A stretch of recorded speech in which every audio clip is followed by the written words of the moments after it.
आदमी पार्टी की विदेशी फंडिंग को लेकर बड़ी मुश्किलें, तो वहीं दूसरी तरफ दिल्ली की मुख्यमंत्री रेखा गुप्ता ने भी बिजली को लेकर कर दिया बड़ा ऐलान। जी हां, और पहले शुरुआत करते हैं दिल्ली की सत्ता से बाहर हो चुकी आम आदमी पार्टी के नेता दुर्गेश पाठक के घर पर आज सुबह ही सीबीआई ने कर दी छापेमारी। और आप देख सकते हैं कि छापेमारी सिर्फ खाली हाथ ही नहीं गई सीबीआई, बल्कि सीबीआई को दुर्गेश पाठक के खिलाफ मिले हैं बड़े सबूत। जिस तरीके से गठरियां भरकर ले गई है सीबीआई अपने साथ सबूतों की। देखिए तस्वीरों में आप देख सकते हैं कि किस तरीके से सीबीआई के अधिकारी के हाथ में तमाम ये पुख्ता सबूत लगे हुए हैं, जिनसे अब आने वाले समय में बढ़ने वाली है आम आदमी पार्टी के नेता दुर्गेश पाठक की मुश्किलें। जिस तरीके से ये विदेशी फंडिंग मामले को लेकर सीबीआई ने सुबह सवेरे ही कर दी छापेमारी,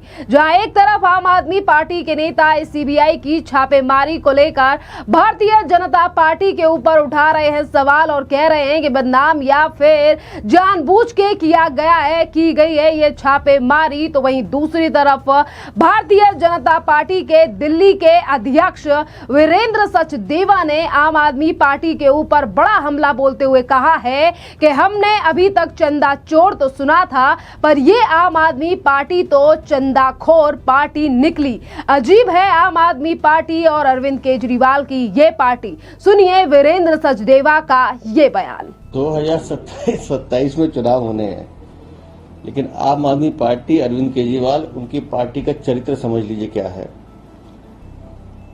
शराब घोटाला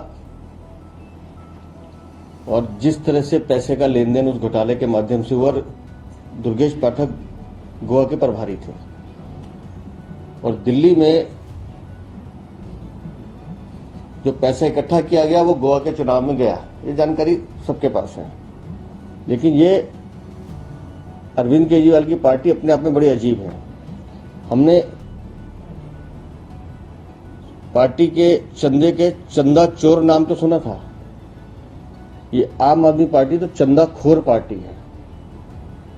दुर्गेश पाठक ये वो व्यक्ति हैं जिन्होंने अपने ही पार्टी के चंदे के पैसे को भी चोरी करने का काम किया है। और अगर जांच एजेंसी काम कर रही है तो इनको एतराज क्यों है? लेकिन मैं अरविंद केजरीवाल को बधाई देता हूं कि 10 तरह की चोरियां, घोटाले इस पार्टी ने किए हैं, लेकिन अपनी ही पार्टी के चंदे को खाने वाले ये चंदाखोर, ये तो लालू यादव से भी ज्यादा भ्रष्ट निकले हैं। और अभी तो ये जांच एजेंसी तो लगातार काम कर रही है।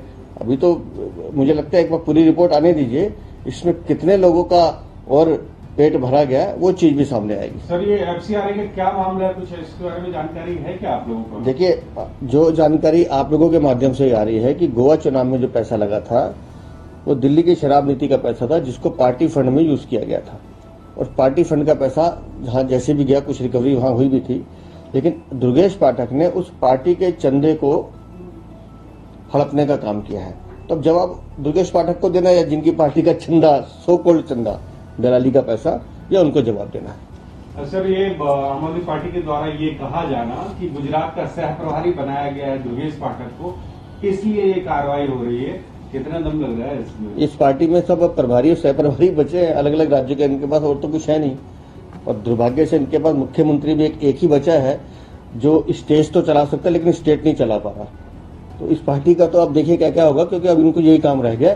लेकिन इनकी चोरियां, चाहे दिल्ली हो या पंजाब हो, सब जगह सबको पता है कि ये पार्टी एक तरह से सबसे करप्ट पार्टी है हिंदुस्तान की, जिसको सिर्फ चोरी, कमीशन और रिश्वत ही खाना है।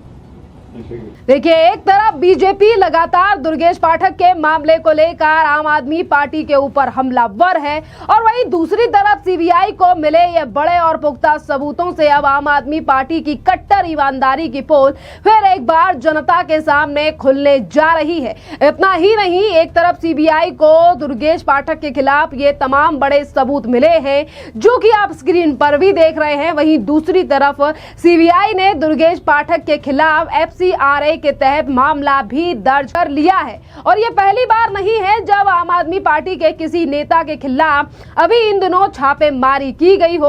आज सीबीआई ने ये बड़ा एक्शन दुर्गेश पाठक के ऊपर लिया है, तो इससे 2 दिन पहले आम आदमी पार्टी के विधायक कुलवंत सिंह के घर पर भी ईडी ने छापा मारा था। और देखिए, ईडी और ये जो विधायक है कुलवंत सिंह, ये मोहाली से आम आदमी पार्टी के विधायक हैं और 15 तारीख को इनके घर पर ईडी ने छापा मारा था और वहां से भी विभिन्न इलाकों पर छापेमारी के तहत काफी चीजें ईडी के हाथ भी लगी थी। ये तो रही आम आदमी पार्टी की बात, जिन्होंने कहा कि हम दिल्ली और पंजाब को बना रहे हैं बहुत ज्यादा और कर रहे हैं विकास। पर आज इसी आम आदमी पार्टी की दोनों राज्यों में पोल खुलती हुई नजर आ रही है। वहीं दूसरी तरफ दिल्ली में बिजली को लेकर अब दिल्ली की मुख्यमंत्री ने बड़ा फैसला ले लिया है। दिल्ली की कैबिनेट बैठक में 200 यूनिट प्रति माह खपत करने वाले घरेलू उपभोक्ताओं को मुफ्त बिजली मिलती रहेगी और इसी के साथ 201 से 400 यूनिट खपत करने वाले लोगों के लिए भी 50% जो सब्सिडी अभी तक दी जा रही थी वो जारी रहेगी।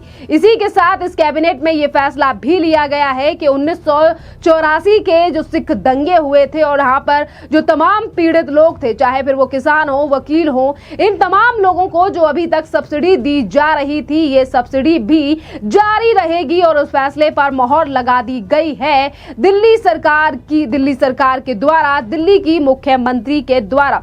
दिल्ली में बिजली विभाग की और तमाम अधिकारियों के साथ दिल्ली की मुख्यमंत्री रेखा गुप्ता की बैठक हुई और जब इन तमाम चीजों को मुख्यमंत्री के सामने रखा गया तो उन्होंने एक तरफ 200 यूनिट को जारी रखा है और इसी के साथ 200 से 400 यूनिट खत्म करने वाले परिवारों को 50% की सब्सिडी दी गई है भारतीय जनता पार्टी की सरकार के द्वारा दिल्ली में।